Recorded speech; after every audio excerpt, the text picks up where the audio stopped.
nosso Senhor e dos nossos inimigos. Em nome do Pai, do Filho e do Espírito Santo. Amém. Meu Senhor e meu Deus, creio firmemente que estás aqui, que me vês, que me ouves. Adoro-te com profunda reverência. Peço-te perdão dos meus pecados e graça para fazer com fruto este tempo de oração. Minha Mãe Imaculada, São José, meu Pai e Senhor, meu anjo da guarda, intercedei por mim.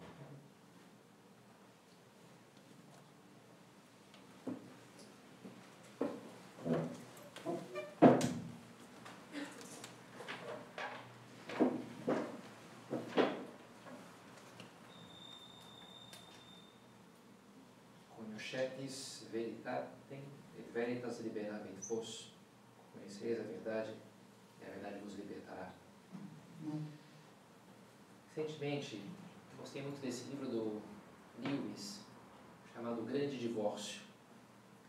Tinha ouvido falar, citações para lá e para cá, mas acho que foi melhor do que eu imaginava. É uma história curta, né? Escrita por Lewis. Ele imagina pessoas que morreram, que pegam um ônibus e vão para os primórdios do céu, para as portas do céu, que é um campo ali, tem umas árvores. E eles ficam ali um tempo e eles escolhem se eles entram no ônibus e voltam lá para o inferno, o purgatório, ou se eles ficam no céu. Eles podem escolher. E é muito interessante porque eles vão... A maioria escolhe voltar. E é esquisito, né? O cara pode estar no céu, ele escolhe não ficar no céu, como é possível? E justamente o mérito do livro está em explicar isso daí. É muito verossímil, assim, bem humano, bem isso aqui acontece, né? Como aquelas pessoas, para entrar no céu, elas têm que desfazer alguns nós, algumas confusões, mas elas muitas não conseguem, né? Elas estão apegadas àquela maneira de mentirosa, no fundo, de ver as coisas, né? Uma guria lá que fica falando com as pessoas e fica assim insinuando, e ela vê que aquilo não funciona muito. Vocês são uns idiotas, vão embora daqui, né? A técnica que ela tinha de se relacionar com as pessoas não funciona mais ali, né? Digamos, uma sedução meio sensual e vai embora. A outra, pelo contrário, tinha vergonha, todo mundo tinha um corpo meio transparente, meio fantasmagórico. À medida que ela vai se aproximando do céu, o corpo vai ganhando densidade, vai ficando mais real, né?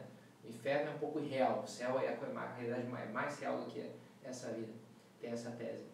Mas ela falou, mas eu vou me expor, todo mundo vai me olhar, eu assim, vamos lá, à medida que tu for entrando, tu vai ficando também, mas... Não, mas tá louca, nunca vou, se eu soubesse, eu nem teria topado vir aqui.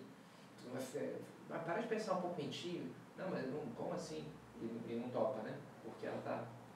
A outra que precisava de ficar manipulando lá o marido, outra que não queria se misturar porque ele tinha um pecador, não sei o quê, que não é justo que ele seja aqui também, eu não vou ficar nessa má companhia. E tem vários, assim, personagens muito bem explicados, né? E uma pessoa falava comigo, eu me lembrava, às vezes, parece que as pessoas dão um nó na cabeça. Então ele vai descrevendo esses nós na cabeça, que a gente dá mesmo, né? Que fica ali apegado, alguma coisa que... E um caso só que é uma vitória, digamos, mais patente no livro, é o pecado da luxúria, curiosamente. Ele é representado um carinha que ele tem um lagarto que fica no pescoço, e fica dando volta, e ele vai calar a boca, ele incomoda aquele lagarto. Ao mesmo tempo, ele dá uma certa corda para o lagarto, é o símbolo do corpo, do peso da carne. Ele está indo embora, perguntam para ele, o lagarto tinha topado ficar quieto se eu trouxesse ele, mas ele não para de me incomodar, então eu vou embora, eu não vou conseguir ficar legal aqui. E aí quem se aproxima dele é uma espécie de um anjo, assim, né, brilhante. Quer que eu faça aquele se cale? Quero, gostaria sim. Então eu vou matá-lo, né? E se aproxima assim para pegar. Não, peraí, matá-lo? Como assim, né? Eu acho que não precisa também, deixa eu pensar melhor, não precisa ser tão radical assim. Não, essa é a única maneira e tal, né? Não, deixa eu pensar, quem sabe outro dia. Não, é agora ou nunca, né? Não vai ter outro dia. Não, peraí, você também está me torturando, porque tem tanta pressão, que sabe, um caminho demais, né? Uma certa, vamos mais pensar, ele fica assim relutando. Mas no final, mais por meio desesperado, ele vai, né? E de fato o anjo pega e agarra o lagarto lá, e o seu fogo mata o lagarto, cai no chão se estrebuchando e morrendo.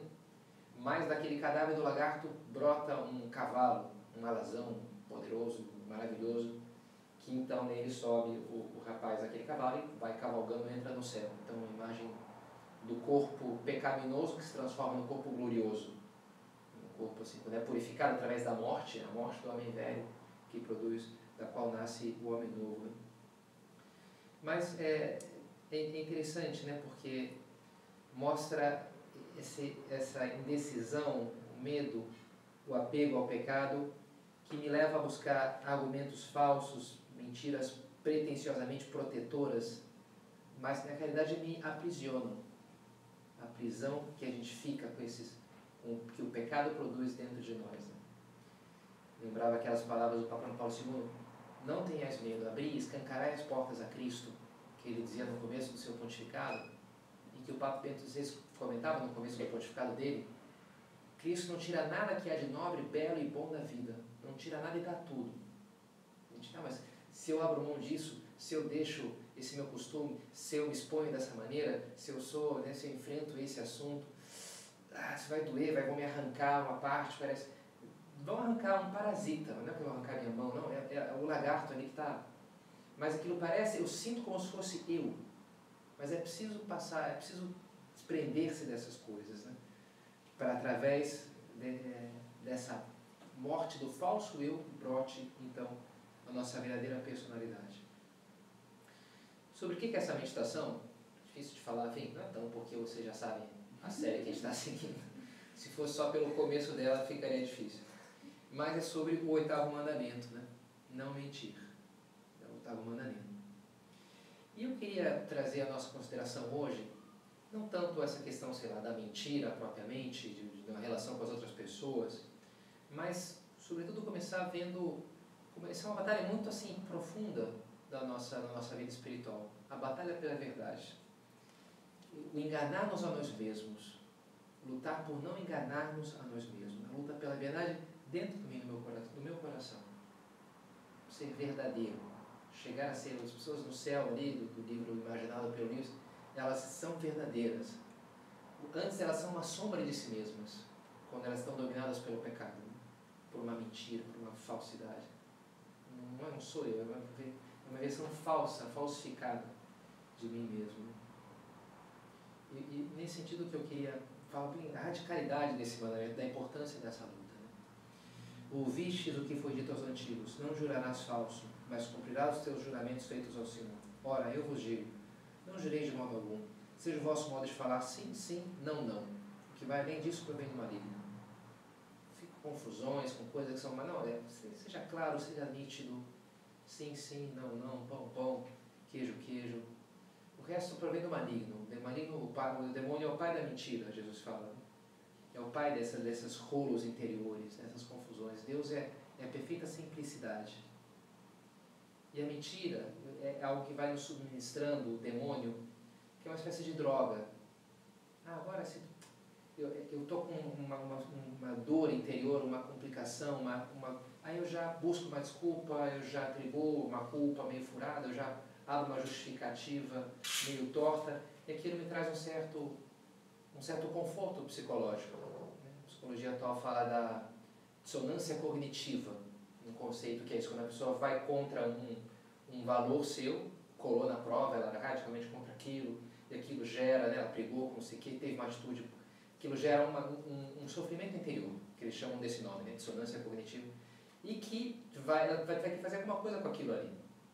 Uma maneira de resolver esse sofrimento é me justificar aquela ação que eu antes considerava ruim, agora eu vou achar uma maneira de ver que no meu caso não foi tão ruim assim. E aí eu começo a reformular a minha maneira de através da mentira, né? Se é um valor claro ali, eu tapo aquilo, eu jogo para debaixo do tapete, eu enfeito as coisas, eu distorço um pouco, né? Aquelas palavras famosas de Gabriel Marcel: quem não vive como pensa, acaba pensando como vive. Se Freud tinha essa ideia de que, sei lá, a pessoa libera a catarse, né? Sei lá, vou lá e brigo com alguém, e falo com alguém, pronto, agora, antes estava com uma raiva, agora eu pus para fora, e aquilo se resolveu. Em certo sentido, funciona, né? Mas, em outros não é bem assim. Um rapaz que faz bullying, por exemplo, né? Estou ali no colégio, na turma, e é a moda ali fazer bullying com a menina ali e tal, né? Eu não faria isso, porque eu acho ridículo e tal.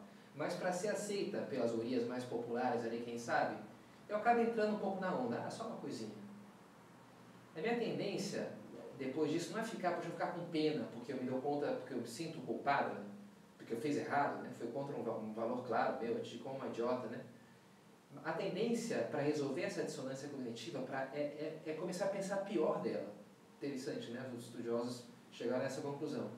Então começa a falar, não, de fato ela merece isso, porque ela é isso, porque tal, né? Antes não pensava tão mal, mas pelo desconforto que a minha atitude, que não faz sentido, provocou em mim, me leva a distorcer a minha maneira de enxergar a própria realidade. Você vê que é assim que tende a funcionar a cabeça humana. Quando a gente faz uma coisa errada, o nosso pensamento passa a ser errado. Eu passo a distorcer a minha percepção das coisas. Quem não vive como pensa, se eu penso uma coisa, mas faço outra, eu acabo reformulando a minha maneira de enxergar as coisas através da mentira. Se instala ali uma mentira. Se instala uma visão falsa das coisas. E isso está de trás de todo pecado acontece esse mecanismo.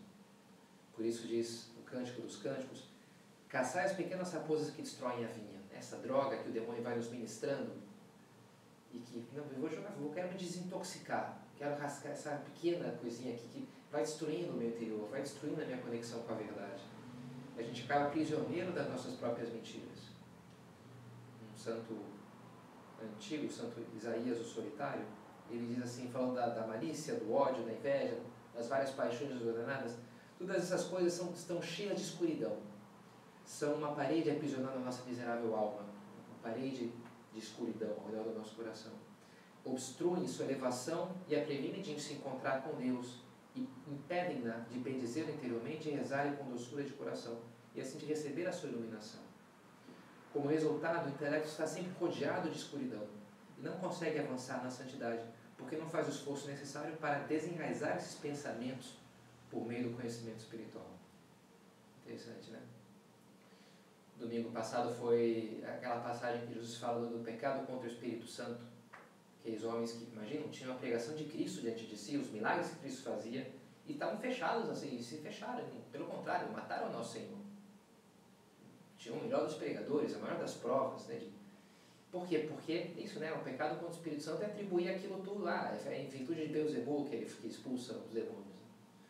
Ele já encaixa de uma maneira, porque por inveja, porque eu não quero reformular a minha maneira de viver, sei lá, por algum pecado qualquer, né? A luz brilhou nas trevas, as trevas as rejeitaram porque suas obras eram más. Pelos seus pecados eu rejeito a luz. E isso é o pecado contra o Espírito Santo, não é tanto que, sei lá, ele botou a paciência de Deus, é que eu não quero pedir perdão, é que eu não quero enxergar. Eu fujo da luz, eu me fecho para a luz. Se congela ao meu redor essa crosta de escuridão. E eu não deixo que o Espírito Veritatis entre em mim, né? O Espírito da Verdade. Jesus assim chama o Espírito Santo, né? Algumas vezes o Espírito da Verdade, que vos revelará toda a verdade. É interessante que o próprio Nosso Senhor, ele, com algumas pessoas, ele nem chega a trocar, ele nem chega a falar. Por exemplo, com Herodes e com Gestas, o mau ladrão. Herodes quer ver. Deus não fala nada para ele. Por quê? Porque viu o coração desse cara está fechado. Está completamente fechado. Não tenho o que eu falar aqui, não tenho, vou dar um argumento racional perfeito, vou fazer aqui um milagre impressionante. Não, ele vai atribuir aquilo, vai ver aquilo como uma brincadeira, vai usar aquilo como uma troça. E o Gessas também na cruz, né, que falava, Deus não respondeu nada. E que às vezes Deus não tem o que falar, é porque eu já estou fechado, né? Eu fechei, as trevas me dominaram de tal maneira. Então, isso é bom pensar nisso, porque não só um processo que poderia acontecer conosco, mas já está acontecendo. Esse processo está no meu coração. Há muitas coisas que eu não vejo como deveria ver. Quem sabe um dia verei, mas ainda não sou capaz de enxergar. Porque tem ali, eu manipulei a minha consciência. Por isso eu tenho esse defeito aqui, não termino de desenraizar esse defeito, esse outro. Porque aquilo ali de uma maneira eu justifiquei, eu acho que seria bom fazer assim, mas no meu caso, mas nessa circunstância, a gente tem essas coisas instaladas, a gente tem mentiras instaladas na nossa cabeça, na nossa alma. Né? E por isso a importância de lutar pela verdade. Domine ut videam, está escrito aqui essa ejaculatória que São José Maria gostava de repetir as palavras do cego Bartimeu. Senhor, que eu veja. Me ajuda a enxergar, Senhor. gente termina a oração agradecendo, né, pelos bons propósitos, afetos, inspirações que me comunicassem. Na oração Deus nos comunica, inspirações nos faz enxergar. Eu quero ver, Senhor, isso que eu veja. Me faz ver a verdade. Tantas vezes eu fujo dela. Enfrentar a verdade. A sinceridade é um processo libertador que me permite chegar a ser eu mesmo. Acho bonito as palavras do Louis Lavelle. A franqueza me liberta, doando-me a sua coragem. A mentira me prende. A mentira sempre é uma prisão. A sinceridade é o ato pelo qual cada um se conhece e se realiza, se constrói ao mesmo tempo. Interessante, né? Sinceridade não é só, resolvi falar a verdade, porque não vou enganar, vou te falar a verdade. Não, é todo um processo de construção da minha própria identidade. A sinceridade é isso, né? É me abrir para a realidade, a meu respeito, a respeito da vida, a respeito de Deus. É um negócio muito sério, né? A luta, que é muito dramático, né? A luta pela sinceridade profunda, pela essa franqueza que exige muita coragem, exige muita força. E essa força é o que vai me abrir para a minha verdadeira vida, para a minha verdadeira personalidade. Então, eu queria trazer hoje essa ideia, né? Como é algo muito importante, esse é o que diz esse mandamento aqui, né? Não mentir para Deus, para os outros, para mim mesmo, mas lutar pela verdade. E agora, numa segunda parte da meditação, tentando trazer um pouco mais para o concreto da nossa vida, pensei em 3 âmbitos diferentes, nos quais a gente está chamado, né, a realizar esses atos de sinceridade. Né? Sinceridade é o ato pelo qual cada um se conhece e se faz ao mesmo tempo. Há vários atos ao longo da vida em que eu escolho ou não abraçar a sinceridade, ou me refugiar na mentira, ou fugir da luz, indo para as trevas. Né? O primeiro âmbito é diante de um ambiente adverso, ou que ao menos eu percebo como adverso. Eu me sinto ali meio frágil, porque as pessoas aqui vão me julgar, ou estão me julgando, ou podem pensar isso de mim, ou pensar aquilo. E aí são situações que é uma posição crítica, uma situação crítica da nossa sinceridade. Interessante a biografia da Santa Edith Stein, Santa Teresa Bendita da Cruz. Em um momento quando ela ainda não se converteu, ela era judia, e achei significativo, uma coisa assim pequena. Ela vai para estar durante a Primeira Guerra, então ela se oferece para trabalhar como enfermeira num hospital de campanha, está lá na frente de batalha, aí pedem para ela trazer umas cartas, porque as cartas, se eu mando pelo correio normal aqui da Alemanha, tem que passar pela censura, vai levar 3 meses para chegar lá na casa dos meus pais, pode levar para mim? Põe lá no correio, lá na tua cidade. Ah, beleza, põe. Só que era proibido, né? E ela pegou várias cartas ali, que foram soldados, outras enfermeiras, médicos, deram para ela trazer. E ela chegou então na alfândega, na fronteira, e perguntaram: a senhora está trazendo cartas? Estou, ela falou. Né, cara? E o cara falou: não, mas é proibido, né? E aí ele foi lá para o juiz: você sabia que era proibido? Eu sabia, sim. E ela ficou super assim, desconcertado pela franqueza dela, né? E ela dizia, o juiz só deu uma bronquinha nela lá, meio desconcertado, liberou ela, ela ficou com as cartas, como é lógico. Mas ela dizia: olha, não faria sentido mentir, né? Não vou mentir para um negócio desse, né? Era uma pessoa assim, estudou filosofia, doutorado em filosofia, buscava a verdade, e por isso encontrou a verdade. Ela, e buscava independente do preço que tivesse que pagar. Ela teve que pagar um preço grande de desprender a mãe, né, que era uma judia assim, ortodoxa, fervorosa, e sofreu muito com a conversão dela. E, enfim, toda a sua vida. Mas ela se agarrou na verdade. E essa foi a salvação dela. Né? Também ontem, conversando com os padres, amigos, a gente falava: olha, Bento XVI é uma pessoa super... Falava ao Padre Manuel, que esteve lá com ele em Roma, trabalhou na Santa Sé. E recentemente eu li uma biografia dele também, fiquei muito com essa impressão. Ele era muito tranquilo, em paz com a própria consciência. Porque sabia pagar o preço da verdade. Enfim, super injustiçado, perseguido, deram os piores encargos na igreja lá, de ser o prefeito da Congregação Doutrina da Fé, ser o cara mal da história, que olha, isso aqui é heresia, até errado, né? O papel do vilão. Mas ele sempre agiu em consciência. É interessante, né? Sempre agiu: cara, o que é o certo? É isso aqui? Então é isso aqui. Ah, mas ninguém vai gostar, vão cair matando na mídia, e vão me criticar disso e daquilo.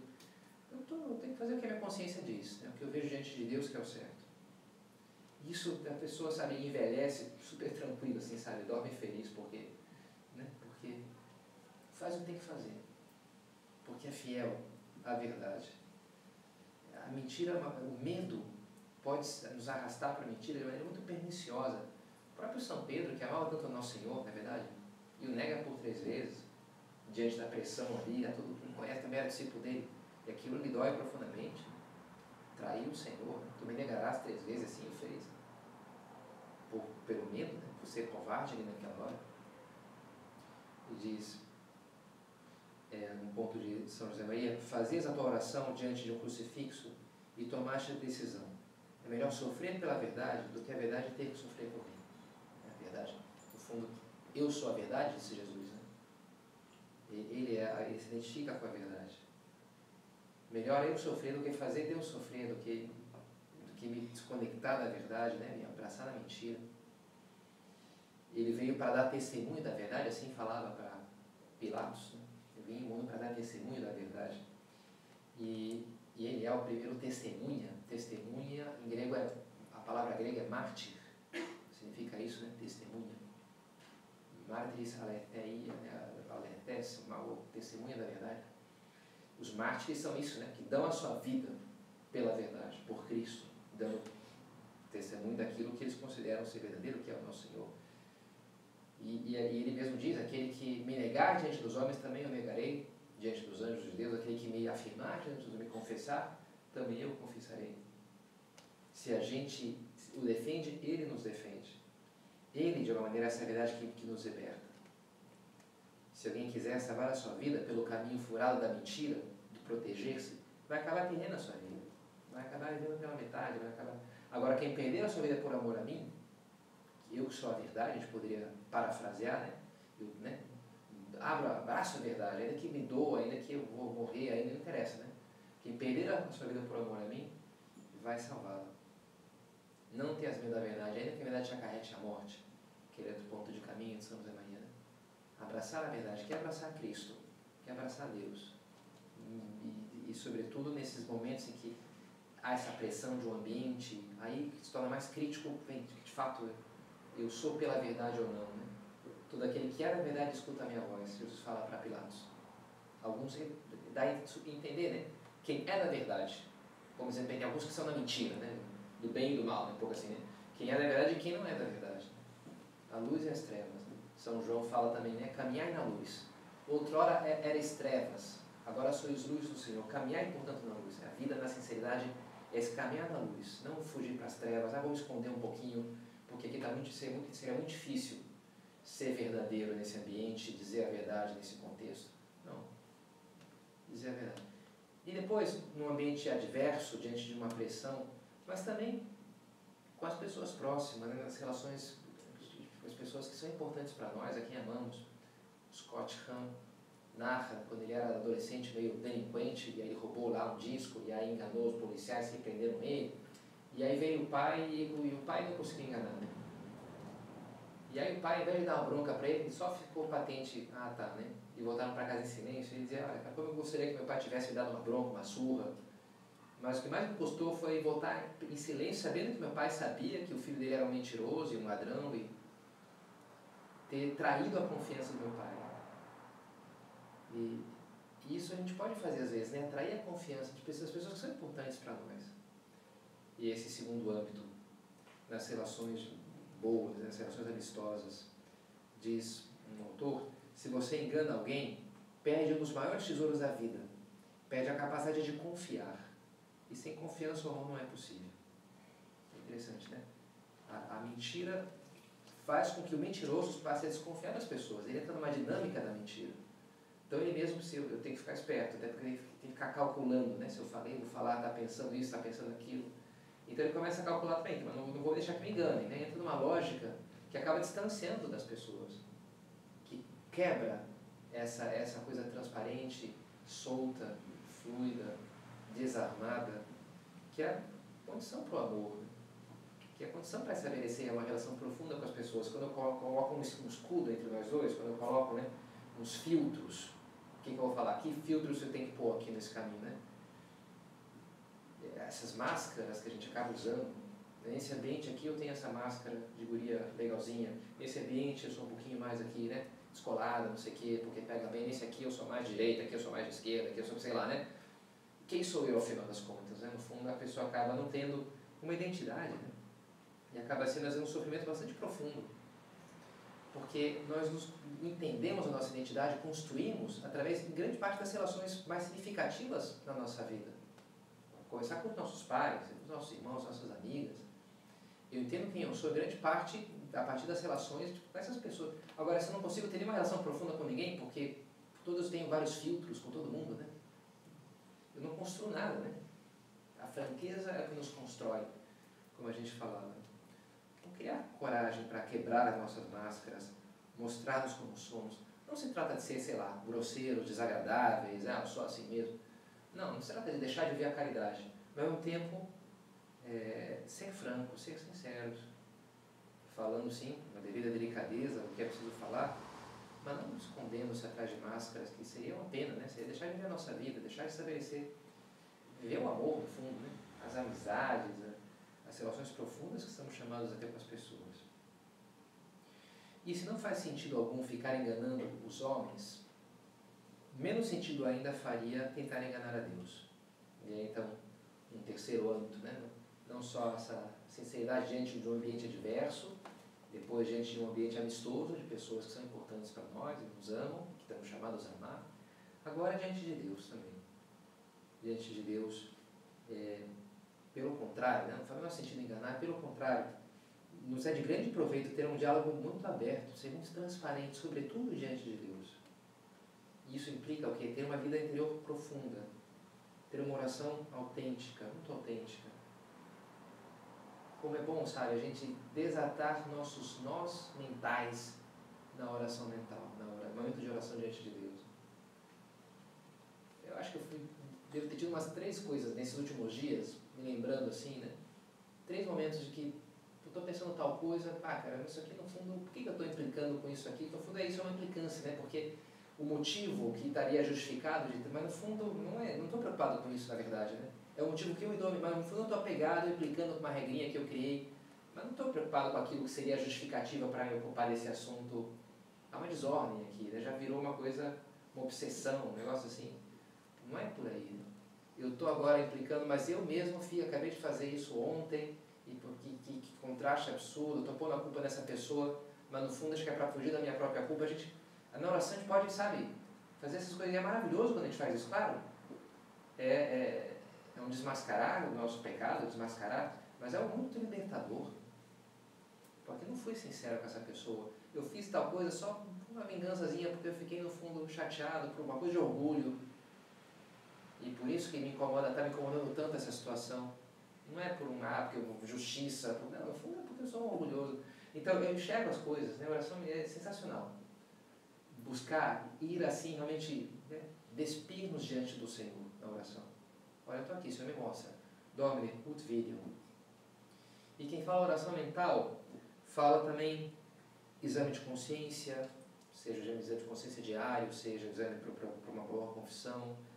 Fala direção espiritual. São José Maria falava, olha, a gente tem que ser na direção espiritual, na confissão, a gente tem que buscar essa sinceridade selvagem.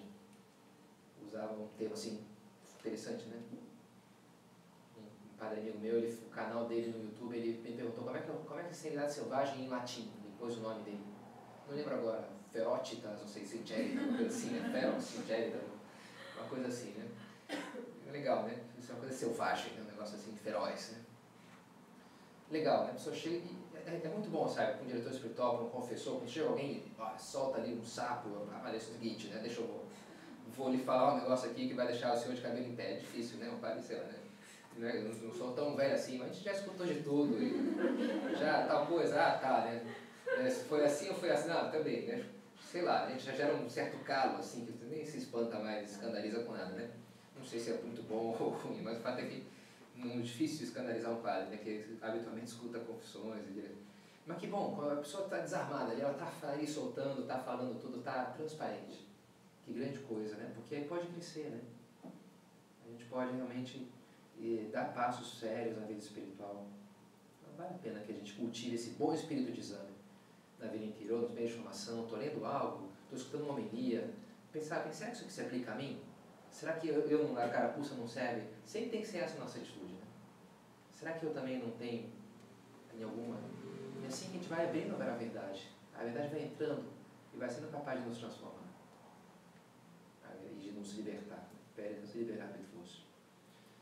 São Gabriel, embaixador dos céus, se apresenta diante de Nossa Senhora para lhe comunicar essa grande mensagem, né?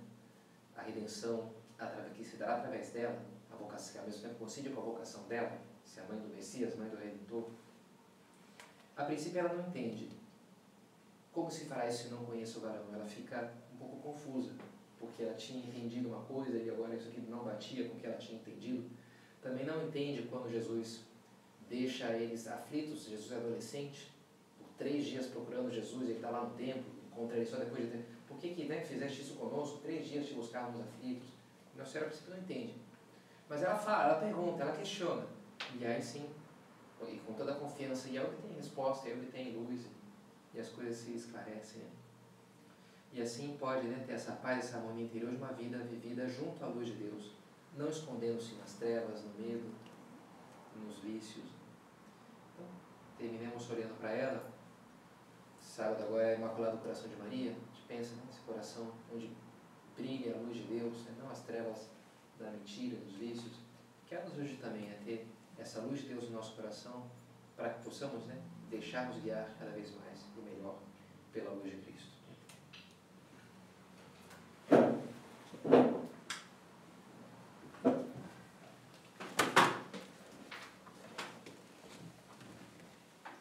Dou-te graças, meu Deus, pelos bons propósitos, afetos e inspirações que me comunicaste nessa meditação. Peço-te ajuda para os pôr em prática. Minha Mãe Imaculada, São José, meu Pai e Senhor, meu anjo da guarda, intercedei por mim.